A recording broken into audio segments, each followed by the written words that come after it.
From the Pardoner's Prologue. My lords, he said, in churches where I preach, I cultivate a haughty kind of speech, and ring it out as roundly as a bell. I've got it all by heart, the tale I tell. I have a text, it always is the same, and always has been, since I learnt the game. Old as the hills, and fresher than the grass, Radix malorum est cupiditas. I preach, as you have heard me say before, and tell 100 lying mockeries more. I take great pains, and stretching out my neck to east and west, I crane about, and peck just like a pigeon sitting on a barn. My hands and tongue together spin the yarn, and all my antics are a joy to see. The curse of avarice and cupidity is all my sermon, for it frees the pelf. Out come the pence, and specially for myself, for my exclusive purpose is to win, and not at all to castigate their sin. Once dead, what matter how their souls may fare?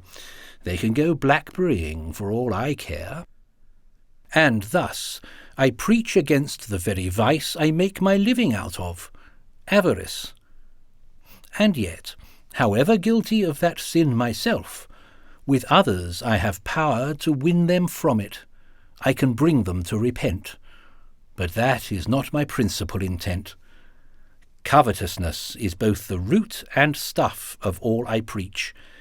That ought to be enough. Well, then, I give examples thick and fast from bygone times, old stories from the past. A yokel mind loves stories from of old, being the kind it can repeat and hold. What, do you think, as long as I can preach and get their silver for the things I teach, that I will live in poverty from choice? That's not the counsel of my inner voice. No, let me preach and beg from kirk to kirk, and never do an honest job of work. No, nor make baskets like St. Paul to gain a livelihood. I do not preach in vain. There's no apostle I would counterfeit. I mean to have money, wool, and cheese, and wheat, though it were given me by the poorest lad, or poorest village widow, though she had a string of starving children all agape. No, let me drink the liquor of the grape, and keep a jolly wench in every town. But listen, gentlemen, to bring things down to a conclusion, would you like a tale?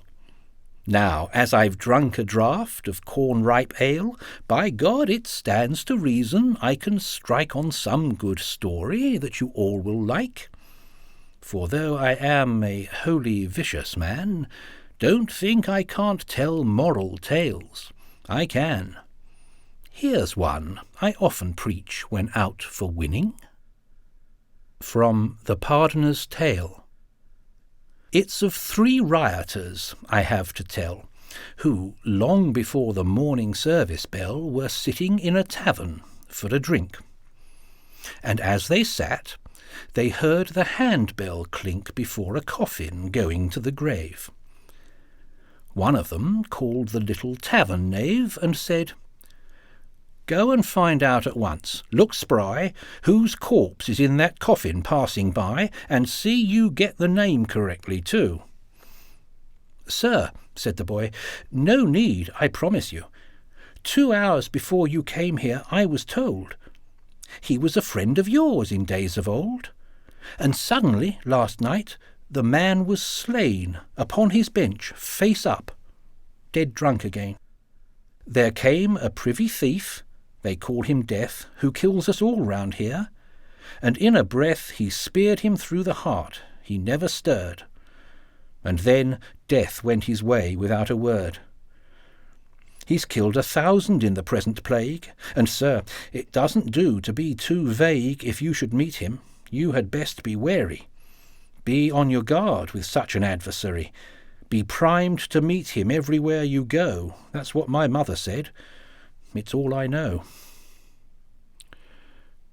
The publican joined in with, "By St. Mary, what the child says is right. You'd best be wary.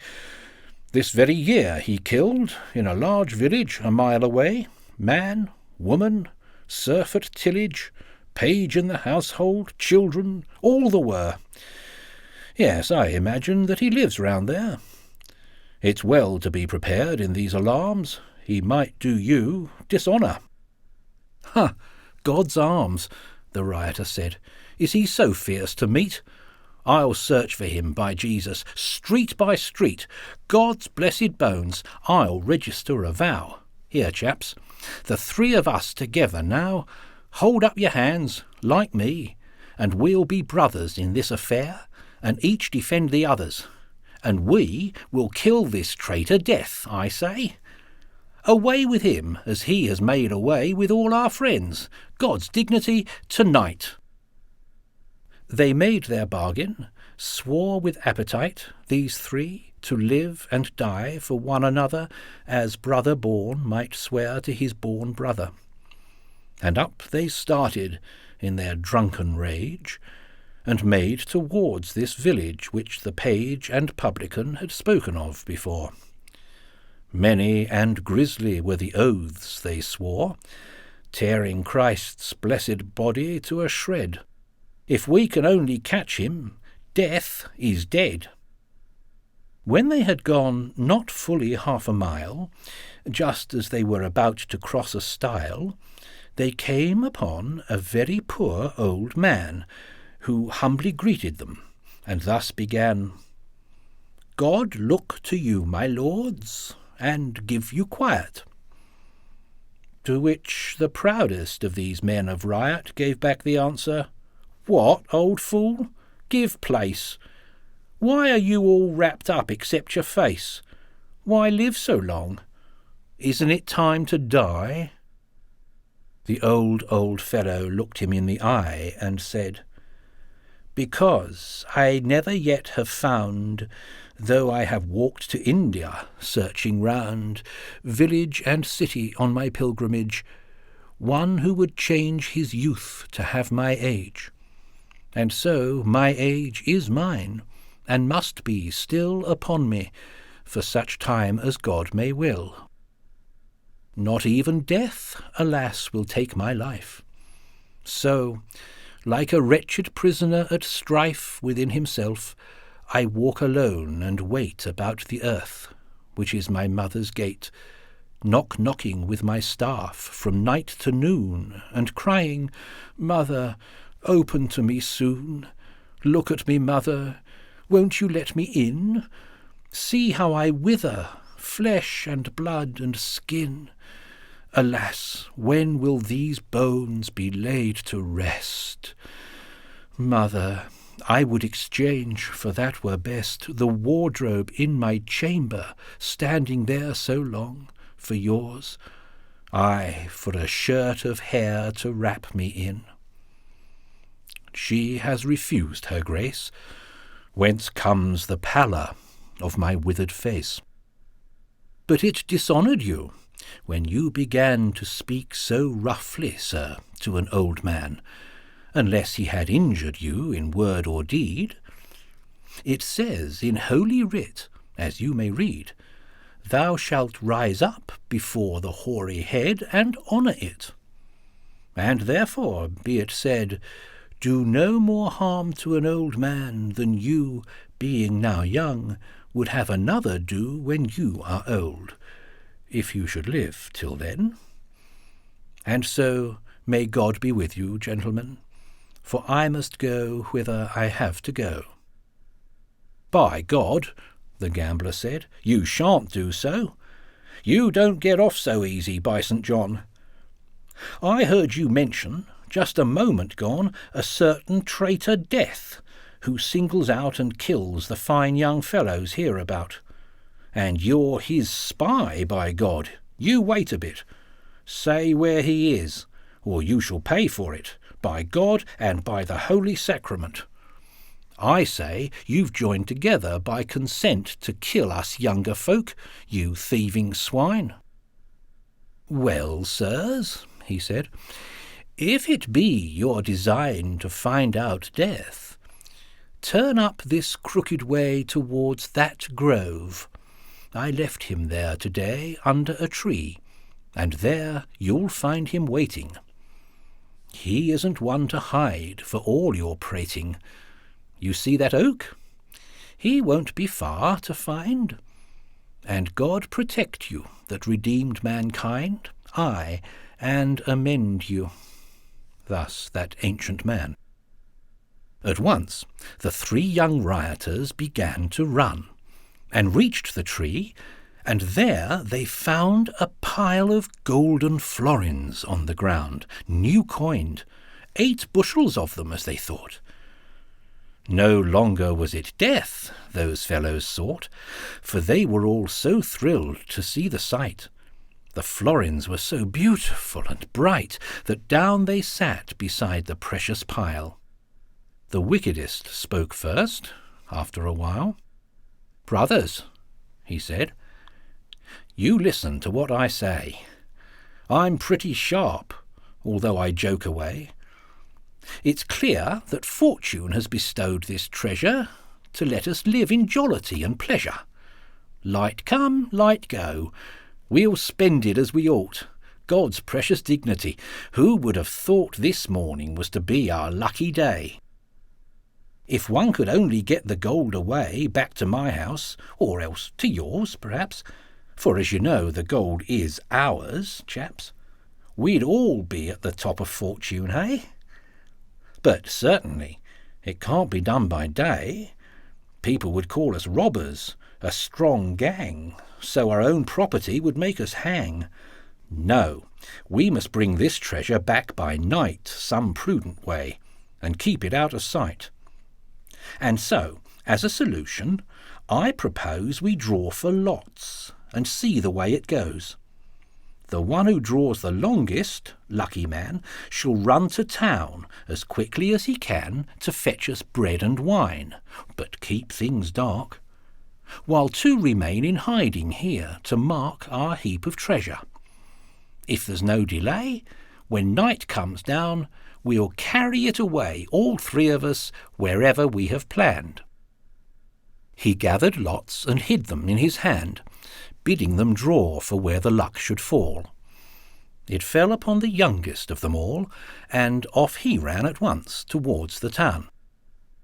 As soon as he had gone, the first sat down and thus began a parley with the other.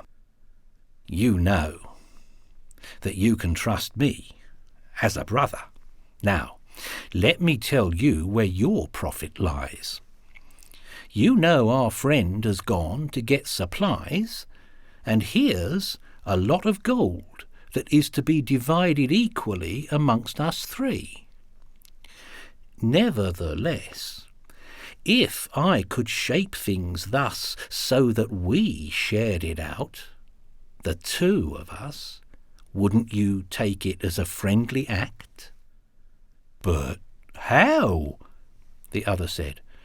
"He knows the fact that all the gold was left with me and you.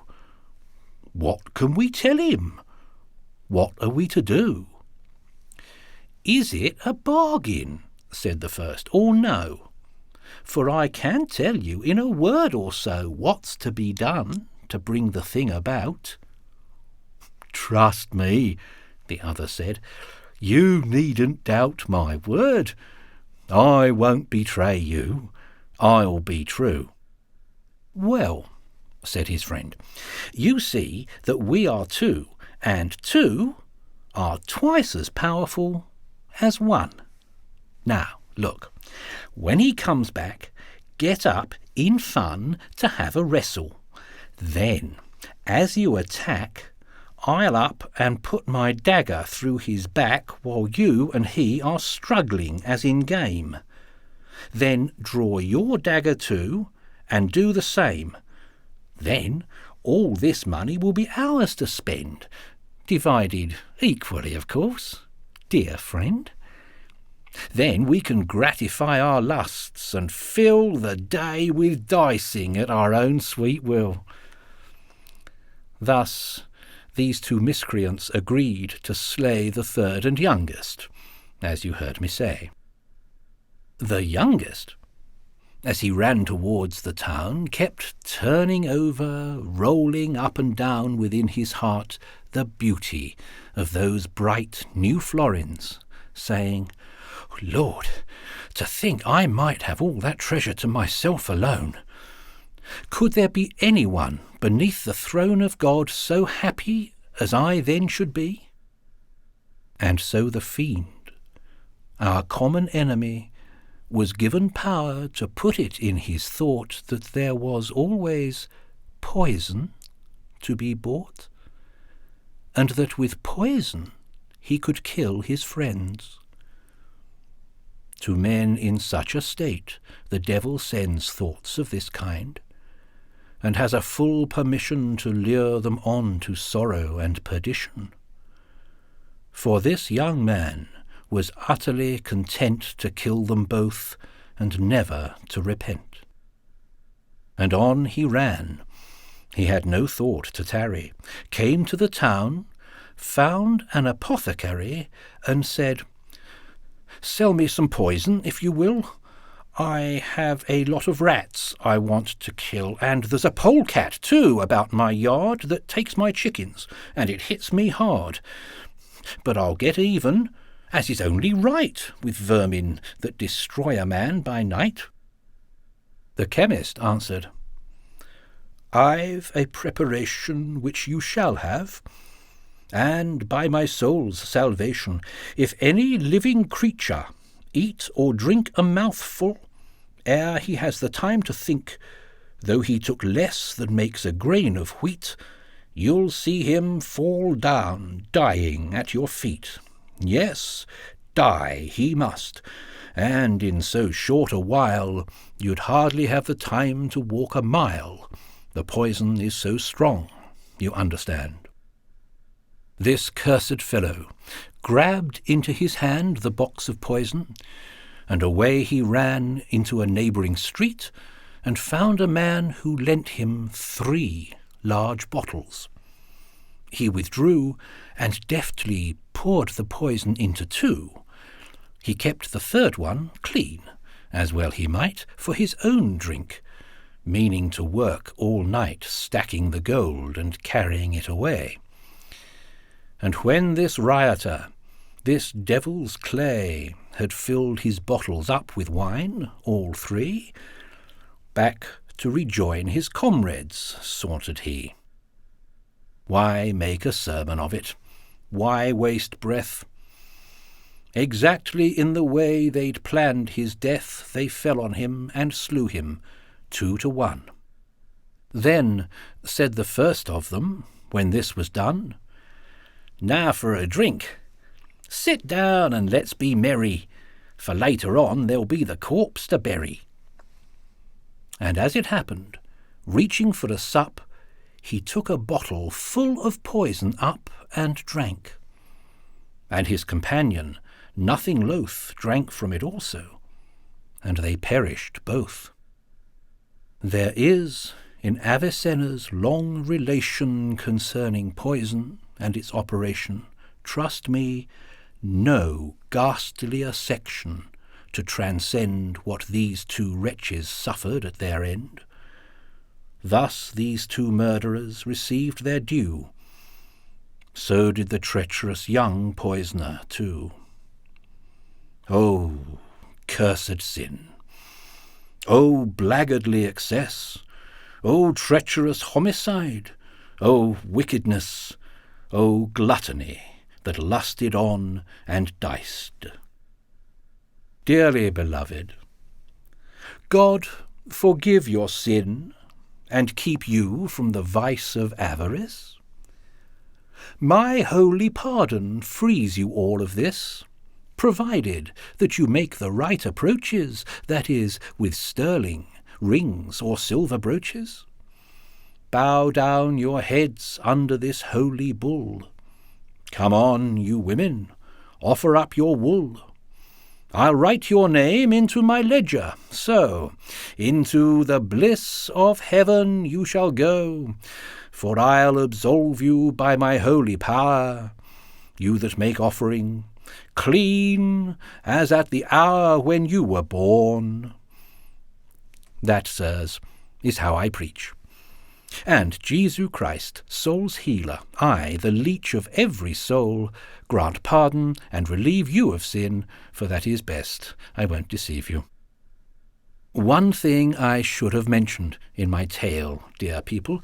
I've some relics in my bale, and pardons too, as full and fine, I hope, as any in England, given me by the Pope. If there be one among you that is willing to have my absolution for a shilling devoutly given, come, and do not harden your hearts, but kneel in humbleness for pardon. Or else receive my pardon as we go. You can renew it every town or so, always provided that you still renew each time, and in good money, what is due.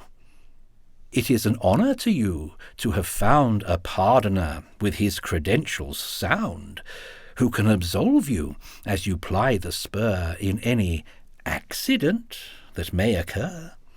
For instance, we are all at fortune's beck. Your horse may throw you down and break your neck.